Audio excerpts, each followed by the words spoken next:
Hello everyone, myself Netravati KV, Assistant Professor of Commerce, Government First Aid College, Mulgun, Gadag District. In this video, I am going to cover a small topic from the subject Business Environment. The topic I am going to cover is economic factors like GDP, per capita income, balance of payment, etc. from the chapter Economic Environment. The learning objective of this particular video is to make you to understand about the economic factors like GDP, per capita income, etc.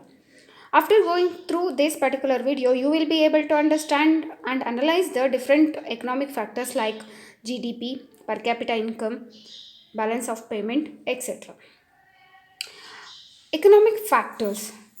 The important economic factors which constitutes the economic environment of business, which exercises great influence on business, are growth, strategy, basic economic systems, economic planning, agriculture, infrastructure, financial and physical sectors, removal of regional imbalance, price and distribution, industry, national income and per capita income, human resources, industrial policies, etc. Firstly, growth strategy. Present economic environment is the result of the past economic growth strategy. In other words, if we have to understand the present economic environment of a country, it becomes necessary to study the growth strategy followed by the country in the past several years.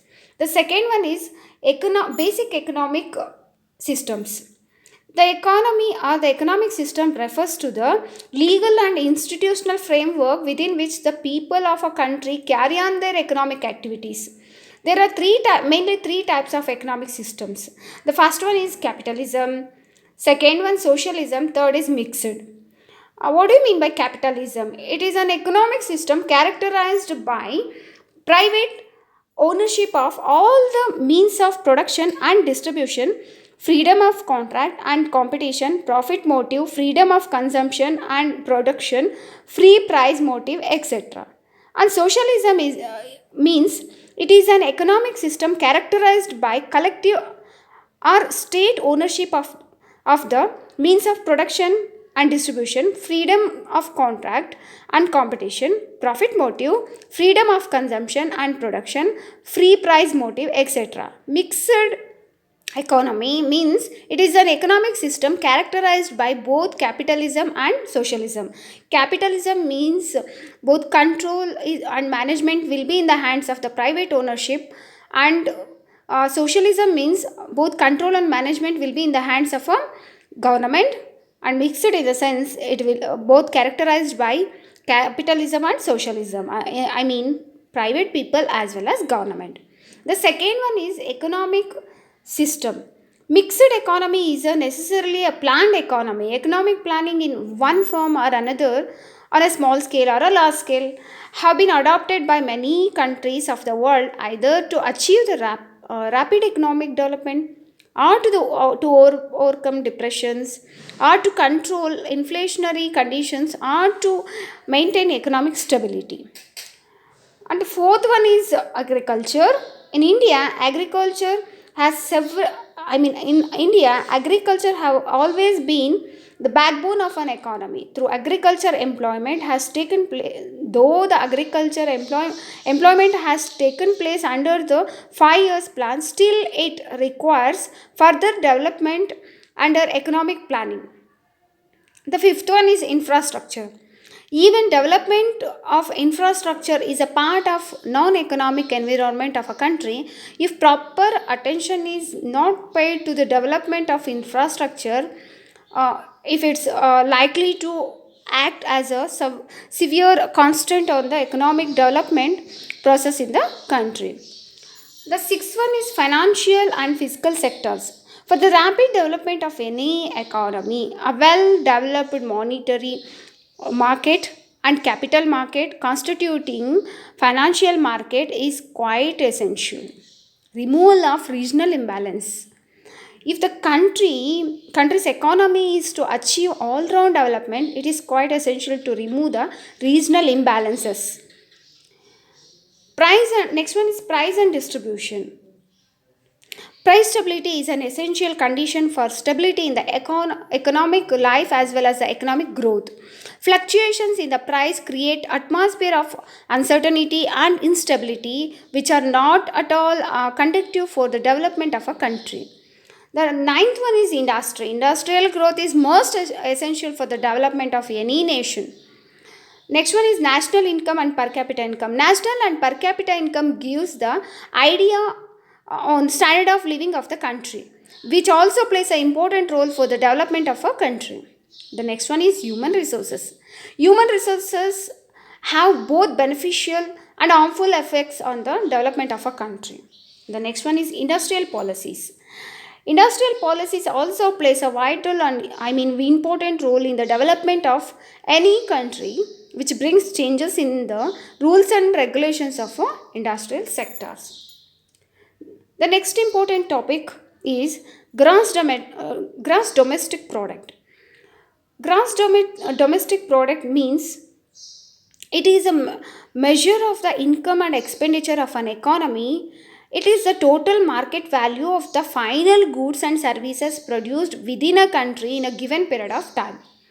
GDP does not include the value of intermediate goods. Intermediate goods are the goods used in the production of final goods and services. Components of GDP. GDP is calculated by using a formula Y equals C plus I plus G plus NX. Y means gross domestic product, C means consumption, I means investment, G means government purchase, NX means net exports.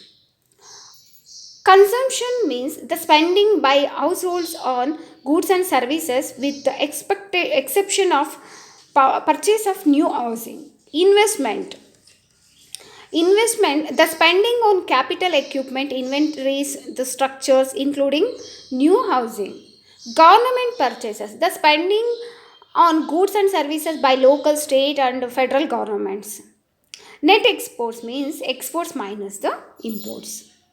Approaches to calculate the GDP. First approach is income approach.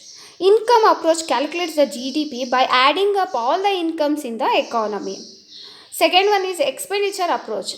The expenditure approach totals annual expenditure on 4 categories of final goods and services. Those are consumer goods and services, business goods and services, government goods and services, net exports and exports of goods and services. Factors influencing the GDP. 3 factors influences the GDP: aggregate supply, aggregate demand, aggregate supply, aggregate demand equilibrium. The first one is aggregate supply. Aggregate supply is the total amount of goods and services in the economy available at all possible price levels. As price levels rises, aggregate supply rises and real GDP increases.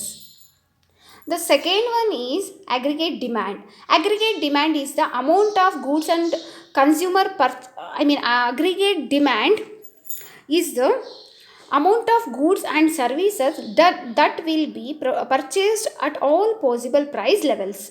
Lower price levels will increase aggregate demand as consumers' purchasing power increases.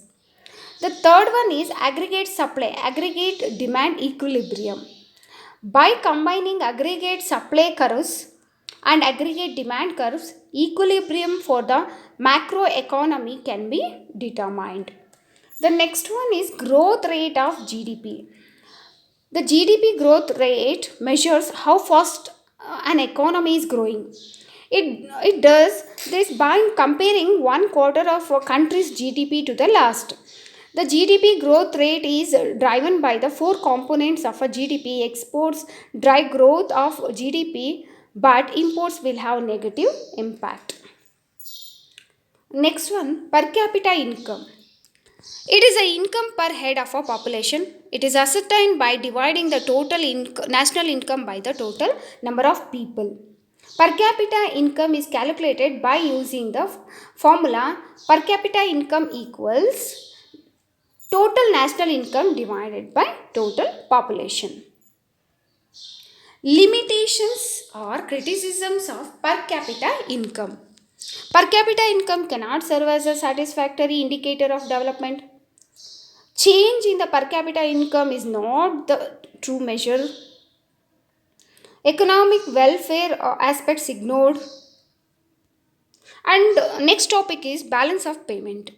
Balance of payment is a statement containing the total value of imports and exports of a country and the value of the differences between the two in a given period of time. And types of exports and imports. Imports of goods is called visible items. Imports of services is called invisible items. Exports of goods is called visible items. Exports of services is called as invisible services. Invisible items. Features of balance of payment. It is systematic record of all economic transaction between one country and the rest of the world. The second one is it includes all transactions visible as well as invisible. It related to a period of time. It adapts double entry bookkeeping system. The general rule in BOP accounting is if a transaction earns foreign currency for the nation, it is credit and it is recorded as a plus item. If a transaction involves spending of a foreign currency, it is a debit and it is recorded as a minus item. The various components of balance of payment statement are current account, capital account, reserve account, errors and omission. The references which helped me is Business Environment textbook written by K.D. Baswa sir, Business Environment textbook written by K. Ashwatthappa sir, and some information I collected from Google. Thank you.